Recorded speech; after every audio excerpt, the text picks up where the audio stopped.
All right, here we go. All right, let's do it. 6:18. Let's rock and roll.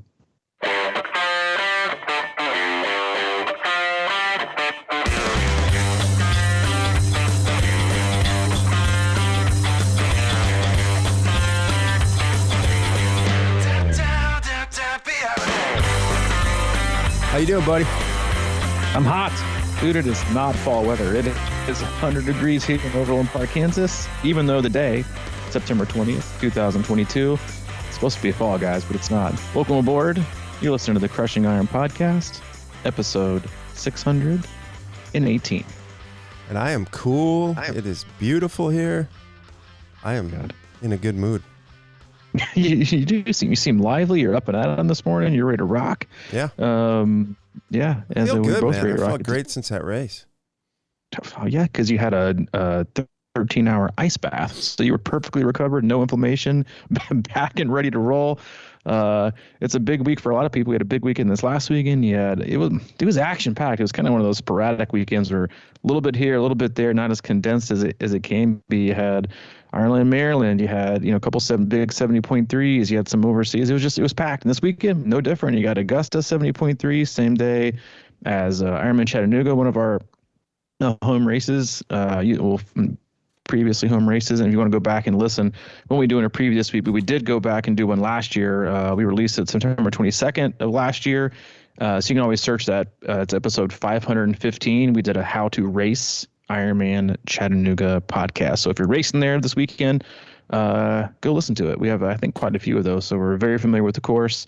Good luck to everyone racing, again, all over the place. If it's your first time tuning in today, welcome. We appreciate you giving us your time. We know you have quite a lot of options in the triathlon podcast universe and just podcasts in general, so your time is very valuable. So we appreciate you tuning in today.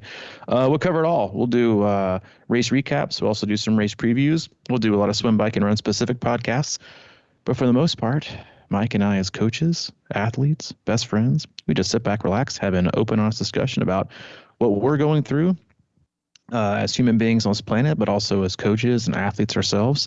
We also talk a lot about what our own athletes are going through. Mike and I both work with a wide range of athletes all across the globe, from beginner level triathletes looking to their very first 5K or even sprint, all the way up through elite level amateurs trying to get back to Kona, and everyone in between. And we'll use the communication we have with them, feedback loop, and training peaks, emails, text messages, and the like to drive the discussion of the day. We also hop into our Facebook group. It's a lively bunch. You can search that again on Facebook, Crushing Iron Group. Answer one simple question. We'll let you right in. Great community, awesome people, and an outstanding resource to get your questions answered. I went in there this morning, post a little bit like we do about once a month for suggested topics and or questions. And as usual, the group, or I guess the consensus of the masses very much mirrors the feel that you and I get as coaches from our own athletes in terms of what we'll kind of go over in the topics that we'll do today. But that's it. We don't do sponsors. We do not do ads, but we do have an agenda, and that's to keep you happy and healthy in your endurance sports journey. Yes. And if you are racing this weekend, I have one last minute tip. Breathe. Breathe deep. Don't shallow your breath out this week. Don't shallow your breath. Yeah. I mean, it has such a chain impact on so many things. So keep breathing. Don't be stressed. Just relax and have fun. I love it. And listen to our previous podcast. Yeah. Number 515. Yeah, perfect combo. 515. Yeah. So we talked a lot before we went on air today, and then I posted this in the group in terms of questions and topics. And the topic for our weekly Zoom call for our own athletes this week is how to get out of a funk / appropriate goal setting. Just because I think they're both intertwined, along with setting yourself up for irresponsible and non-objective expectations, which I feel like is honestly a huge symptom of some of the problems that kind of go through our sport and what drives people out of it instead of what keeps people in it. And I've been feeling, and again, like we've talked, it's the meat of the season. It's a super busy part of the season. I mean, from basically like Ironman Canada, end of August through November 20th for North America, you're getting in almost all, like you're getting in 80% of all Ironman races, long distance, 70.3s, fulls in that short of a span.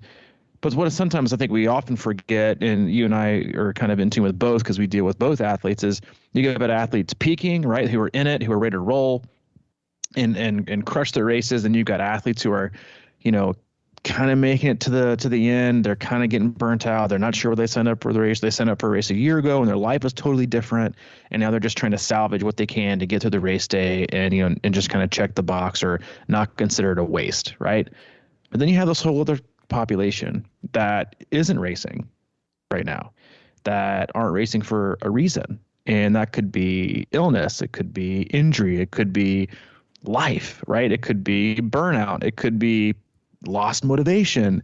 They should be racing, but they're not racing. And oftentimes what happens this time of year is those of you that are on the couch, right, either by choice or by force with injury, or obstacles or whatever it is, you see all these people racing, and instead of kind of being energized and encouraged to get your ass off the couch, to find some motivation, to get some energy, to get focused, to create some structure, you feel worse, right? Because you see all these people doing these things you wish you could do or wish you had done and you prepared to do, and then it just kind of turns you into this tailspin. And so I'm getting a lot of that from a lot of athletes that are trying to play in 2023 already instead of staying in the moment. And I honestly think, this first question off the bat is from an athlete. And I think, and again, listen, I'm staring right now. If it's first time tuning in, this might be news to you. If you're a repeat listener, this is not a shocker. We're not going to get through all these questions today. we will make this a two-parter because the first few questions probably are just going to kind of sink their teeth into what you and I have kind of been noticing with some athletes that we work with, but also has become very apparent with the thread on our closed Facebook group is setting of expectations and how you do it to basically your own detriment, and then how to get out of a funk. The first question is from Doug, and he says, selfishly, would be great to hear how to manage expectations / the process of heading into the final few weeks while battling sickness, how to reset expectations. Does it matter because the work is done? And I'm just going to say this off the bat. The first problem I have with this is the setting of expectations in general. Mm-hmm. I think this is one of the biggest mistakes that athletes make. I'm not telling you not to set goals. I'm not telling you to not be motivated. I'm not telling you to not have a carrot out there. But a results-based time, right, of I'm going to go sub 6, or I'm going to go, sub 13, or I'm going to do this, or I'm going to beat this, or I'm going to be top 10 in my age group. So much of that is out of control. All you're doing is setting yourself up for failure. And going into races, the only expectation you should have is an expectation of yourself, which is to execute the best race of your ability and to put forth the effort in. Everything else is going to be what it'll be, right? Because you're going to, and I think that's even more true coming back from injury or illness or just flat out inconsistency, right? Because the truth is you don't know what's going to happen on race day. You could blow it out of the water and blow your expectations of anything you've ever done possible, or you could have a pretty good day, but you didn't meet your quote unquote expectations and see it as a failure. So I think the first problem is stop setting so many expectations, especially under circumstances that aren't 100% perfectly ideal. Because even if they're perfectly ideal in training, guess what? As you all found out on race day at Wisconsin, we've covered the last 2 podcasts. Race day can be anything but ideal. Yeah. No, I couldn't. I mean, it's like we've talked about it so many times about expectations, and I think you said it a few podcasts ago. Is that your goal? Is to race to the level of your fitness, and expectations for me are like, let's get today's workout in, and then think about it later. Because, and I'm not immune to it. I did have goals, and I was trying to do something I thought I could do up there, and then immediately, I guess it was probably about 5 to 10 miles into the bike, I had to regroup. And then you have a long ass day ahead of you, and then you're like depressed, and not depressed, but disappointed that because you're not going to hit your goals most likely. And you just got to get through it, you know? And again, I'll say it again. That was my worst time race ever, but I was highest in my age group ever. So you're saying it's all, you know, it all matters, you know, the difference of the day, what you're going to face. And I think expectations, you've said what, future resentments? Yeah. Expectations are just future resentments. And look, I going into July, I was not even planning on racing this year. And I don't know, man, you know, I was in the ballpark and I thought I could do it, and I've done it before, so I know what I'm getting into, but I didn't really, I let it come to me. I just, when you have troubles, like, I mean, I guess the question was, he's going into a race and he's been sick now. You know, you got to take that day by day. Your goal has got to be to get healthy right there and do what it takes. And you never know. I mean, the timing of it could be good. I've been sick going into races before and had some of my best races, and you just can't get too caught up. I mean, this game is such a mental thing, and we're always, how many highs and lows, how many times do you change your mind as you're getting ready for a race? I think I can do this. I don't know if I can do any of it. Well, you know, up and down, it is what it is. And you have to kind of corral those expectations and just be inside the moment and not get too wrapped up in it. And I just think that there's shit you can't do anything about. You just have to do what's in front of you. And that has become my mantra, especially this year, is just do what's in front of you and take what it gives you. You know, we all want to like schedule a race, you know, a year and a half from now and be like, all right, this is going to be the one.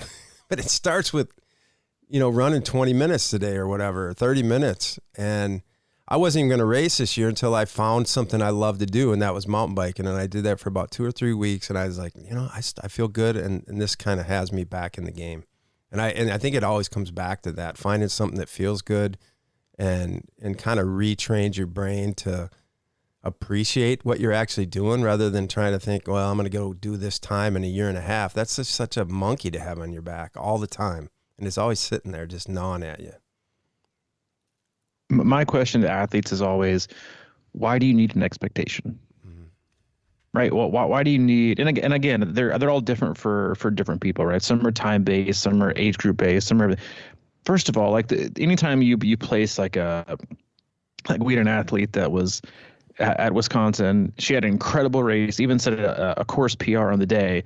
She was, I think, 7th in her age group. But if she was younger, she would have been the age group younger, she would have been 3rd. And if she was the age group above her, she would have been 3rd. So podium, above age group or older age group, younger age group, and her 7th. So what if that was your goal, be in the podium? Did you have a bad race? No. 100% 35th overall female, unbelievable race. But what if that was your goal? Was like, I've got to be in the podium. Now you're looking at the day as a failure when you had a great race in shitty conditions and still set a course PR. Failure, right? Every time you set an expectation, you don't open just one door for a failure. You open 2, because what happens is you've already got your failure of expectations. And what it does is it opens up and swallows all of the other wins of the day. And you can be paralyzed because what happens, you see this so often with athletes, that they sign up for races, they have this expectation. As soon as they see themselves faltering, right? Not being consistent, not doing this, not doing that, or being sick here and there, being here, like they tend to retreat because they know in their heart of hearts, they are probably not going to reach this expectation. That's what they do. You can call it self-sabotage. You can call it, choosing to lose, whatever you want to say. They just fall back. Like, I'm not going to make it. And then they get further and further and further away. The goal of each race isn't just the race. It's the training. Yeah. If you want to set expectations for yourself, set them in fucking training, right? And do the actual work. I'll be honest with you. 85% of most athletes have absolutely no business setting a time goal or expectation for a race because you don't put enough work. Sorry. That's just a fact. You're not consistent enough. You want to be consistent. You love the feel good, kind of buzz it gives you to have a, hashtag sub 5 goal or hashtag sub 12, but you're not hashtag doing the work, right? It's easy for you to have that and to think these things and kind of get fooled in this euphoric, goal that's frankly You just kind of pull it out of nowhere, right? But then you're not willing to put in the work, right? Not the shiny stuff, not where the expectation is to do the work. If you're not doing the work, stop setting the expectations. You don't need them. Like they're irrelevant, right? And the other thing is, like you said about Wisconsin, you weren't sure if you were going to even do it. You're months out, like it's not going to do it. There was a super hard day. It was the best placing you had in your age group. And that doesn't about race day. You never know. It could be the best day of your life, or you could wake up and just be dealt a shit hand, right? And then what happens is, and that's the thing about expectations, is the more you fall short, the farther you fall, and the harder it is, because that's all you got. That's all that's in you for your race. It's not something that's continuous, right? It needs to be with Ironman blues and stuff like that. Most of it is because you've set the high of high irresponsibly, and now you're going to suffer the low of low just because, right? When all you should be doing is making like short-term health goals. Honestly, most of you should just set the goal for, I'm going to exercise aerobically for 30 minutes to 45 minutes a day.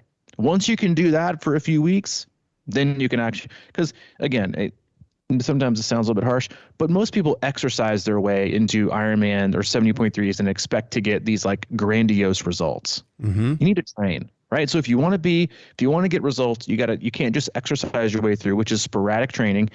You got to be consistent, right? Put in some work. And the biggest thing is, first and foremost, just get healthy. Just get healthy. One of the biggest issues I see as a coach, and something I have to kind of drive home, and I know you do too, to athletes, is like, why are we wasting time with what ifs and could haves and should haves that are 8 months away, when right now you can't seem to take care of yourself?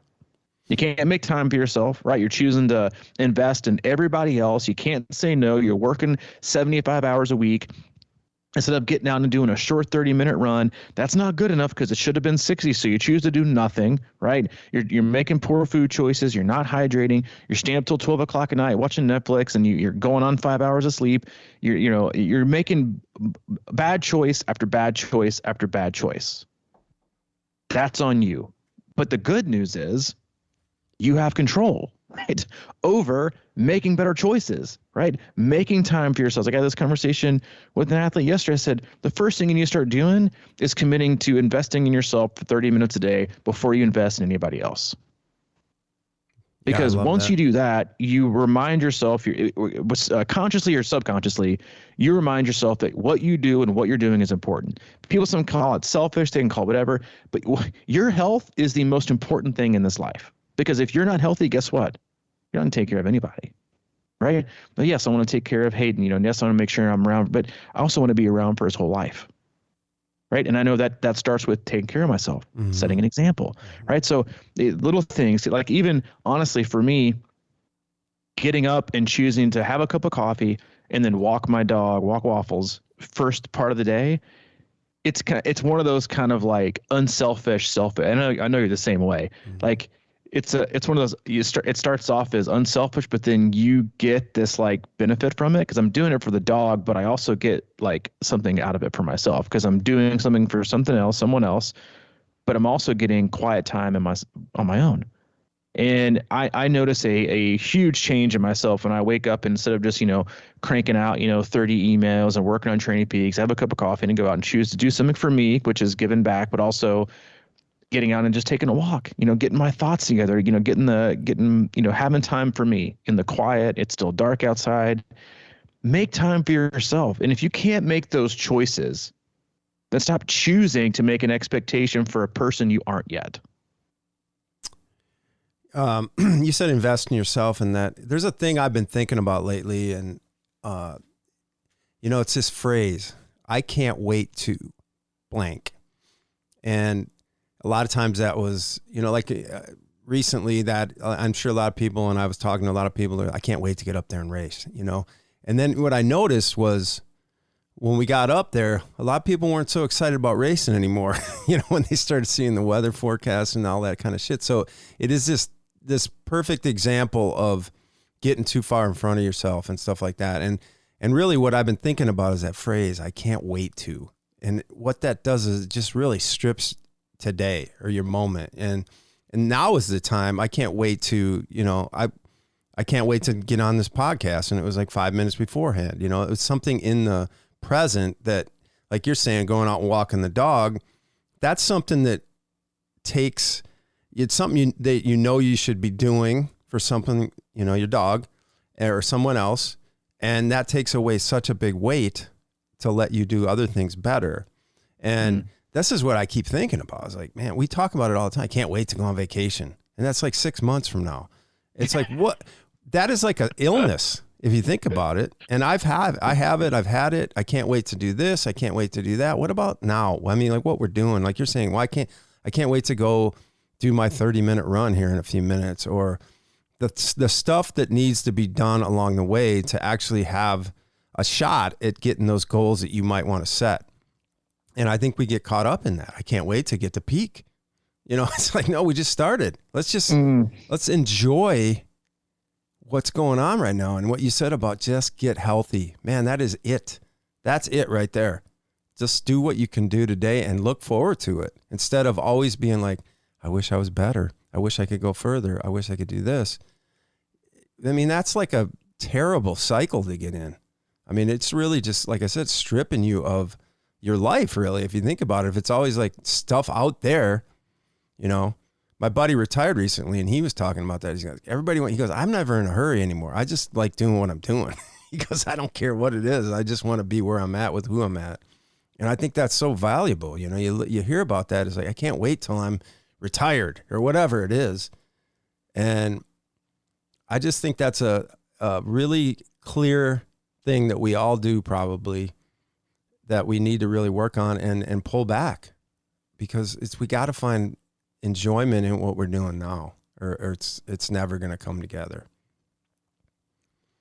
Yeah, I love what you said there, and it reminded me of I think it's a blog I read a few years back from Ryan Holiday, and it was titled Quality Time. Mm-hmm. And he was talking about how, I think maybe I probably even referenced it on the cast when I read it a year or two ago, in that, I can't wait to go on vacation and have some real quality time with my family, my kids. And one of his phrases was, is if you choose to be present and in the moment, simply getting your kid and going upstairs and having a conversation after you brush your kid's teeth is quality time. You actually get to choose what's quality and what's not. And that's so true. Like as a parent, like I can't wait to do this. And like some of the most memorable moments I've ever had with Hayden were not scripted. They weren't on vacation. They weren't after some big moment. They just happened. And they only happened because I happened to be in the moment and be present and not do anything, and it's like, that's a choice. Right. And you said, like, there's this huge, honestly, illness or whatever you want to call it in society of, we want everything to be bigger and better and awesome. And we can't wait for that to be then. And it never comes.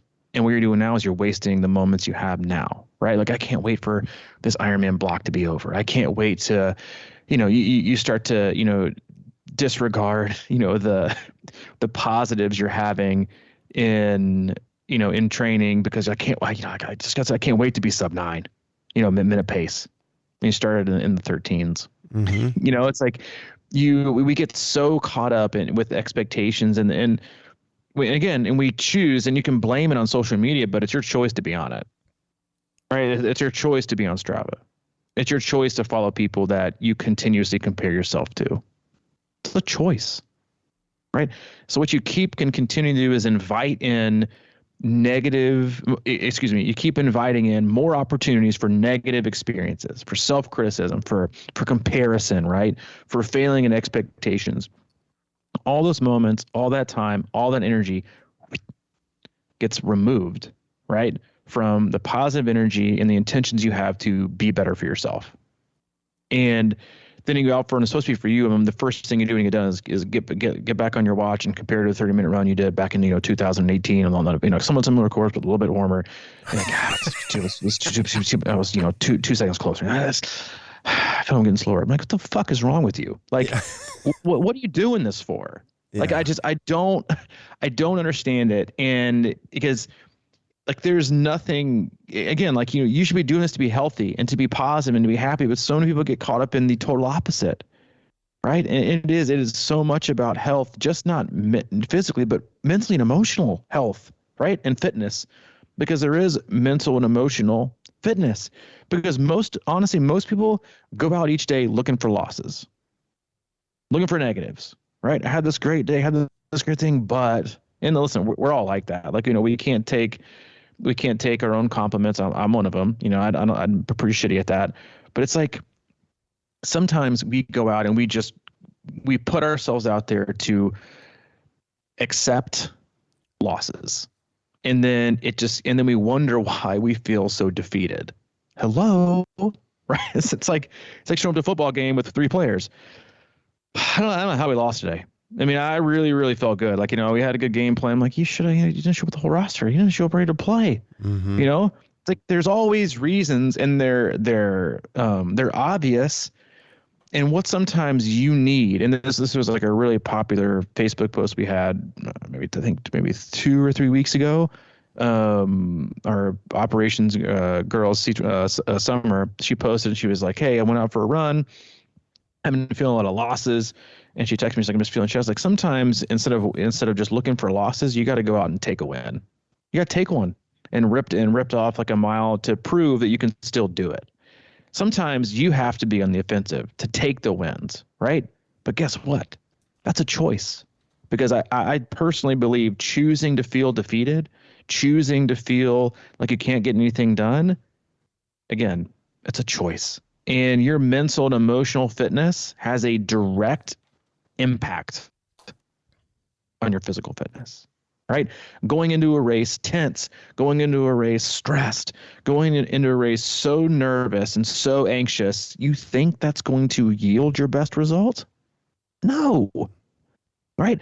Yeah, like we did an athlete and did Ironman Maryland who had a very, very, very rough last 2 to 3 weeks leading up to it. Had never done a 70.3 under 6 hours and rattled off an 11-hour and change Ironman to be on the podium for her first one. Never would have expected it, right? But if you go into a race expecting to not be able to do something because you haven't done it before, then guess what? You get what you get.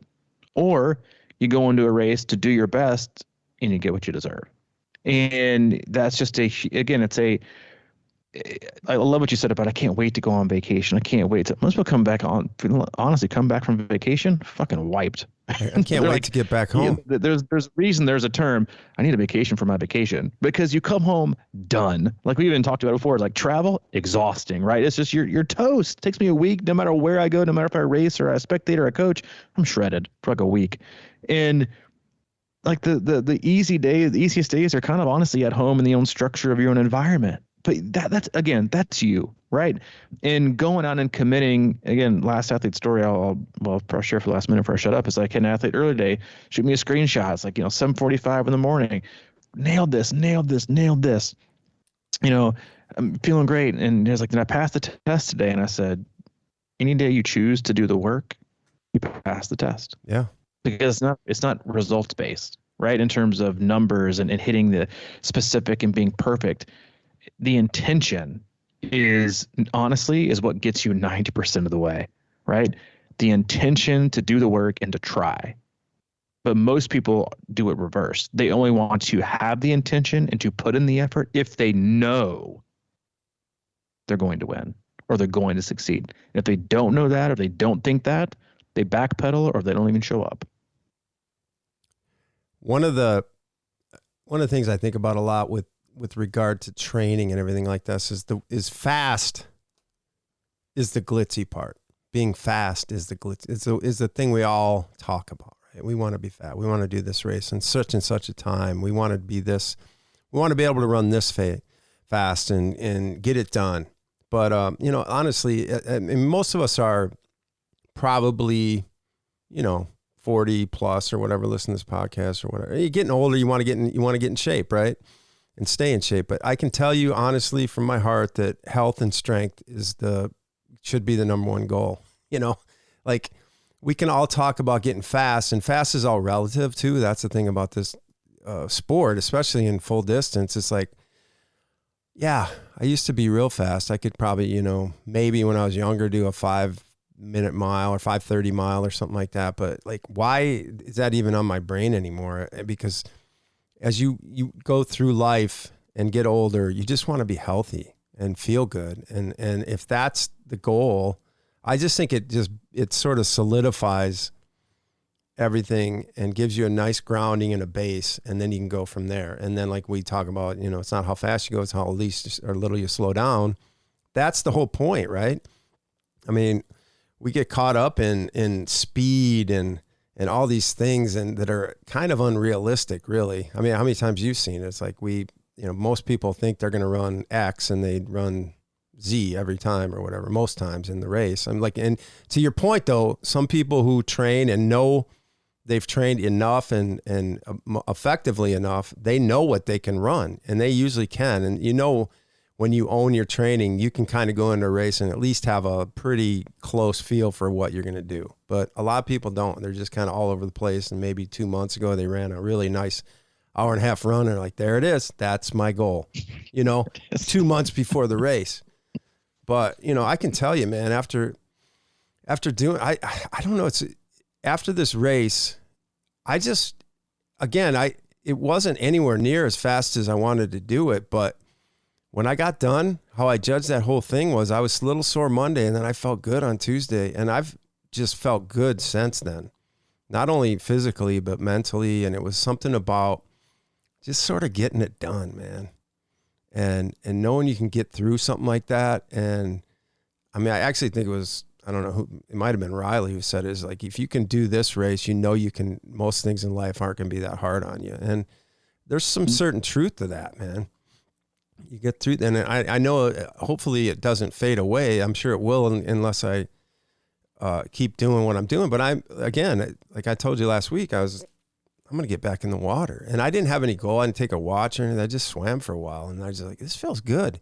Man, there's no better feeling when you're training than to just go out for a run or a bike or get in the water and just feel good and get out.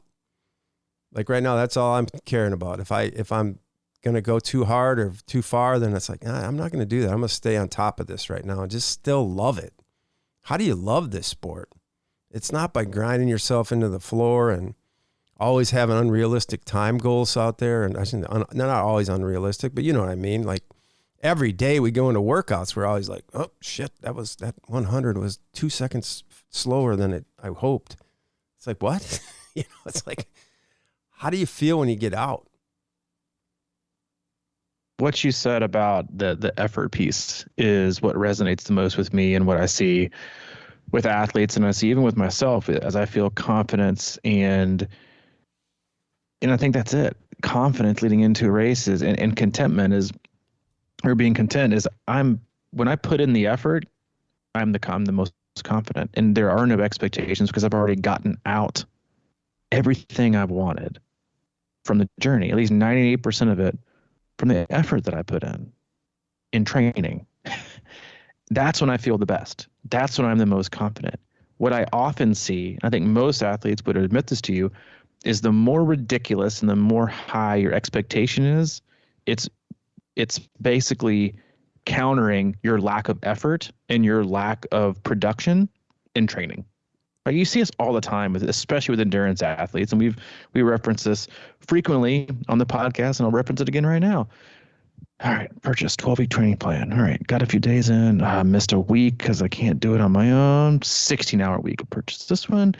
Do a few days. Boom, got a week. Boom. You know what I need? I missed another 2 weeks. I just can't get you know what I need? I need more, right? More. If I can't commit to 12 or 16 hours, you know what I can do? If I can tell you right now, I can commit to 20. I can commit to 20. I'm doing it, right? I'm gonna do it. I'm going pro. 25-hour a week. Click. Purchase. Boom. 5,000 in the pool. 5 weeks off. Right? Because one Ironman. I'm doing it. I gotta finish. You know what I need next year? 4. I barely made the midnight cutoff this year. Next year, Kona. You see the pendulum swings so ridiculously in endurance sports. It's unbelievable, right? And it's not just endurance sports, right? It's when you see people do it all the time, and I think with athletes, they do that. They set expectations irresponsibly, non-objective, out of nowhere, to be it's denial.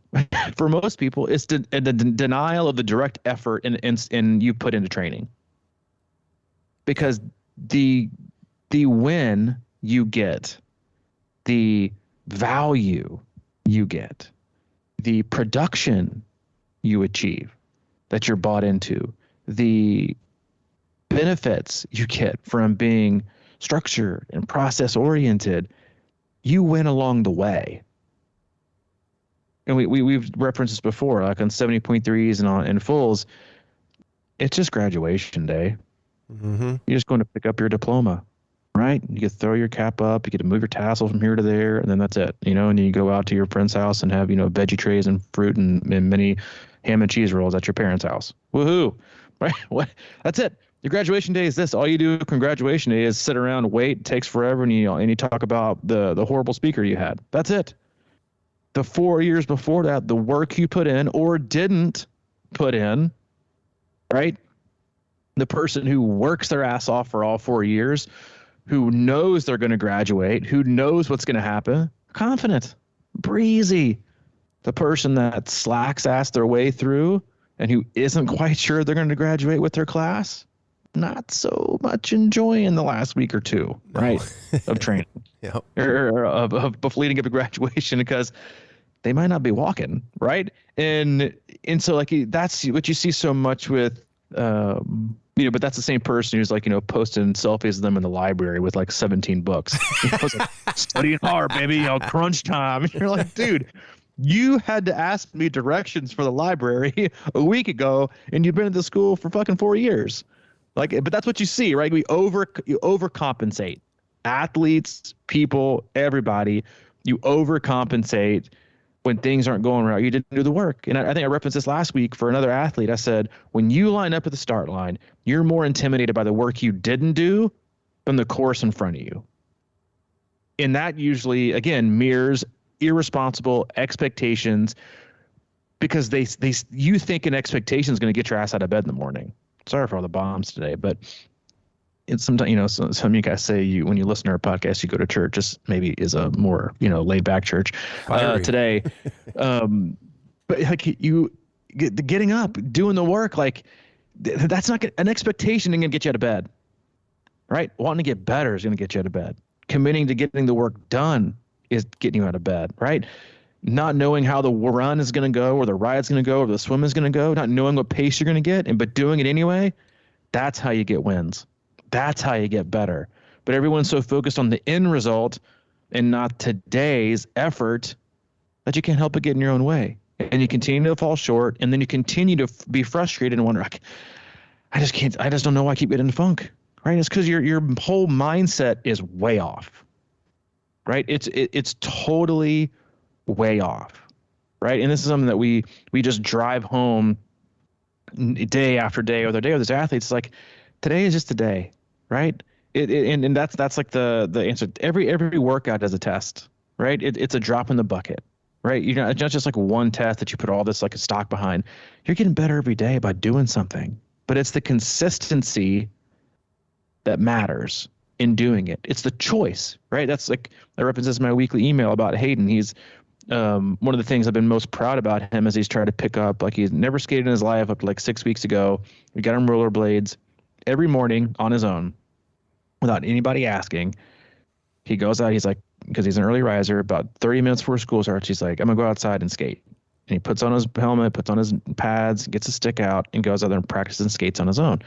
And he's gotten so much better. And I was telling him on the car ride the other day, I said, listen, you want to know why you've gotten so much better at skating? He says, yeah, because I work hard at it. I said, you do. But the great thing is you choose to do a little bit of it every day. You fit, because 15 to 20 minutes a day, every day, or, 6 days out of 7 is a lot better than 2 1-hour practices a week. And then you just forget what you're doing every other day, right? You only do for the big stuff. It's about the choices you make. That also is what makes you love it, because you're not expecting some huge triumphant win every day, right? And that's what happens when athletes who work out twice a week. They're like, oh, I killed it today. Yeah, because you're tapered. Yeah. Because you hadn't done shit in like 10 days. Mm-hmm. Of course your legs feel fresh, right? You don't know what it's like for your legs to be fatigued. And it's just part of it, right? And I think those are hard truths, and that might be hard to hear, but it's the truth. And it's the 100% the truth of what you need to do physically, mentally, and emotionally is to be healthy. And that starts with making the time and then doing the time. And then once you start to do it, all you care about and what you love the most isn't the race, it's the process. It's just 100%. I just love what I do. And that's the win, right? Because you might race 3 times a year. The other 350 plus days a year, you're winning no matter what. So if a race goes poorly, guess what? That's just a drop in the bucket, right? Because you have all these other wins you've created throughout the entire year. And those are that's how I build it. The people who fall real hard after a race, the likelihood is you didn't have that many wins during, right? Or you weren't bought into a process that's about winning daily. So when you had one loss, it just made all your other losses seem, that much more terrible. Mm. Yeah, there's this thing, back to what I was saying about I can't wait to, and I remembered the morning of the race when I was standing in line there and it was pouring rain and it was wet and cold. My feet were in the mud and I'm standing in a wetsuit, and all I could I talk about the process I went through. It took about 20 minutes or whatever to get in the water. And the beginning of that process, I was kind of in this, I can't wait until this race is over. And I hadn't even started it yet. And then somehow I shifted it really to, I can't wait to get in that water and find my stroke. And I think that when you think about that, as far as day to day, like you were just saying, I can't wait to get out and just run 30 minutes and just nail it. You know what I mean? And then put it away and then do it again tomorrow. Like you're saying with Hayden, it's like, there's nothing better than when you have that intrinsic desire to do what he's doing. Like he can't wait to get out there. It's like what do they say? Winners are made when people aren't looking or whatever, when nobody's watching. And that's exactly that. I've gone through that sometimes. I think I told that story about in baseball. The most fun I've ever had training and practicing for baseball was on my own. I got in this groove with wall ball and I was working on my backhand. Like every day I'd just leave work and I would be so excited to do it. And it was just something that was fun for some reason.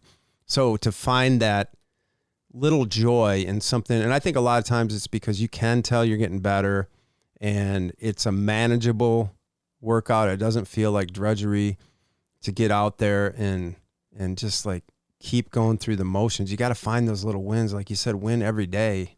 And what else were you saying? Oh, I know we were talking about before the podcast, and I just wanted to kind of throw this in there. You asked me about Wisconsin going to Ohio State, and I said, really no chance. But I mean, there's a minimal chance that they can get that game. And really what happened was we came to the conclusion that it probably just comes down to not turning the ball over. And a lot of times that's such a simple formula. Any team can stay in the game if they're not turning it over. And it's sort of like a rule in football. Like you can't do it.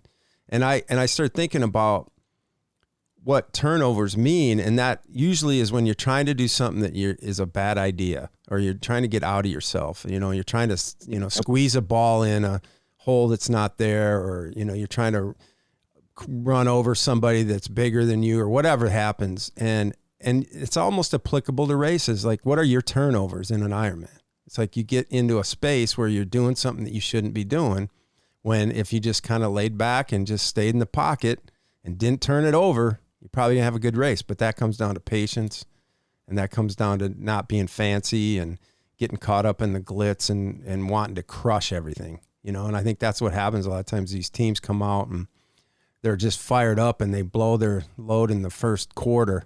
The next thing you know, they're taking a beating for the next 3 quarters because they just came out so hot and wanted to just prove how much better they were than that other team, when they knew they couldn't blow them out. But they thought they would try, And it's like, you can't blow out that Ironman course, but some people get out there and they try to do it. And you're like, wow, look at me. They're going to be I'm going to shock the world. But if you just stay in that kind of place, you're usually going to have a better race. I love that. Like, I'm gonna shock the world. I'm going for a home run. You're like, be who you are. Yeah. Right. Like, don't make nickel and dime them. Yeah. The goal is to win, right? In many shapes and forms, right? With how you act in the field, with how you handle yourself, with how tough you are, with sticking to the game plan, by not creating penalties and not for, not having turnovers and like capitalizing and like just doing your job, right? And sometimes you're going to get beat, even though you played the best game you could possibly play. You're going to get beat because things happen, right? If that wasn't the case, there'd be no reason to play sports or have races because everything's predetermined, right? Because of how talented a team is, right? Or how non-talented the team is. And that's just like, it's one of those, it's just one of those things, right? That I think is just, athletes have a very hard time. And I do think it's, very similar to life, right? In that athletes who need more wins in life look for higher, bigger, more audacious goals in training because they need something to overcome the shittiness or negativity or crappy situation they have in life, right? So go out and like winning is winning, and it's about doing something daily, right? It's not about being the weekend warrior and then crushing yourself, right? Feeling good for a moment. It's about feeling good on the daily, right? Because that's when you see people come into the Ironman blues. You put so many eggs in one basket. No matter how great your race is going to be, it's over when it's over. It's over when it's over, right? And you're still left with the rest, right? With the pieces, with your life, with your inconsistency in training. With you might have those one win. You might be, what should I tell you? Back in Chattanooga, 2019, I killed it. Everybody's like, what? You're still, stop being the dude in the, stop being the, junior dropout in college who still goes back to the high school football games in his varsity letter jacket, talking about the 20 carries he had and 4 touchdowns he did against the worst team in his division when he was a sophomore, right?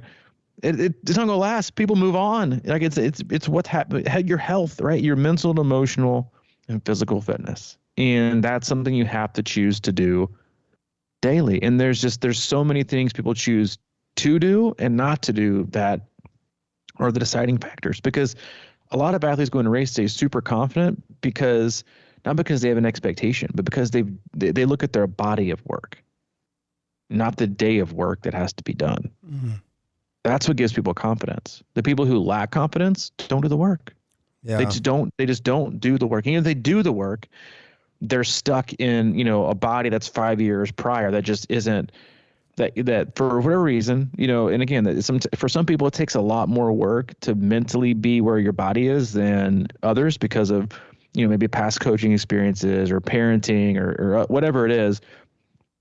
You still think you're not good enough or you're not worthy of whatever, But again, if that's where you're at, then spend some extra time, right? In investing in yourself. Like you and I have been on this for at least the last year and talking about it, off the air too, is like investing in yourself and your health personally is the best thing you can do. Not just physically. I probably tell one athlete a week, go to a therapist. At least. I'm probably sure everybody should go see a therapist in my opinion, because we all got problems, right? And we all been through shit, and we could all use somebody to talk to in person, face to face. Because investing in yourself it's what longevity and happiness is about. Not creating goals where you're more likely going to fail, but on the way you just kind of like, blindly and in like massive denial think it's going to happen. So you're not doing the work. It's like saying you're going to get better, and you're like, but you're not proactively trying to get. Stop telling me you're gonna get better. Choose to actually make a difference, right? And do today, right now. Make a commitment. Change something. Stop saying it's going to get better. Is it? Because you do have, no matter what you say or no matter what you think or no matter what anybody's telling you, it's up to you, right? No matter what, you can be dealt a shit hand, you can be dealt a great hand. It still matters how you play it. Yeah. And that's up to you, right? And you can find those wins, but the waiting game is the part that kills most dreams and kills most people's abilities to achieve things in life because they just wait, right? They wait. They put things off. I hope it's going to get better. I can't wait for vacation. I can't wait for this to be over. Like I had an athlete I've been working with for 13 years, Yeah. 73 years old. Been with me through thick and thin. Texted me the other day and said, Robbie, it's over. I've just come to the conclusion. I've got some back problems. 73. Been to Kona, World Championships, you name it. They've been there. Learned so many things. You think he will, and he's been holding on to it probably a little bit too long. 30 70.3s in his life. Been through all 12 Ironman, and met so many good. You never know when it's going to be over. But I can tell you one thing about this guy is ever since I met him, he's been in. Not obsessed, but in. Makes time to get it done, but then one day it'll be over. And you know what he is? Satisfied. Grateful. He didn't have any negative words to say. He's like, I feel very fortunate to be able to do this for as long as I did. I've learned so many lessons. I've had so many great races, met so many wonderful people, learned so much about myself. Can you say that? Right? Can we say that about ourselves when we look back on our journey, that we don't have, like you talked about, not having regrets? I think in that blog post you made about sign up for Wisconsin, about, someday it'll end, and you're gonna, guess what? Most of the time, it's not going to be your choice, right? You're not going to get to walk away on your own in that kind of perfect ending. You got to think about those things, not every day, because hopefully you create a habit, maybe through getting your ass, rolling one day by thinking about these things. That just comes naturally. That making time for yourself comes naturally. It's not selfish; it's selfless, because you got to take care of yourself. Because you're not taking care of yourself, you sure as hell ain't taking care of anybody else to the best of your ability, at least. Yeah, and I also think that great way to do that is what you said about waffles, is to get out of your own head and pay attention to others. I think that's what happens a lot, is we can get so wrapped up in what we're trying to do and everything like that. But it's almost like a relief to get invested in other people, dogs, people, whatever, and feel good about that. It takes, because I think when we get focus so hard on triathlon, and sometimes it becomes this sort of endless loop of, oh shit, my race, oh shit, this, so just take the pressure off and just be invested in others around you and things like that. So anyway, what's the next question? The second question. Like we said, well, listen, like this is going to cover. We'll hop in and we'll do the other questions on Thursday. But today's topic covered at least 60% of the questions on here. At least, you got how to prevent off-season blah from setting in. You got managing expectations coming back from injury.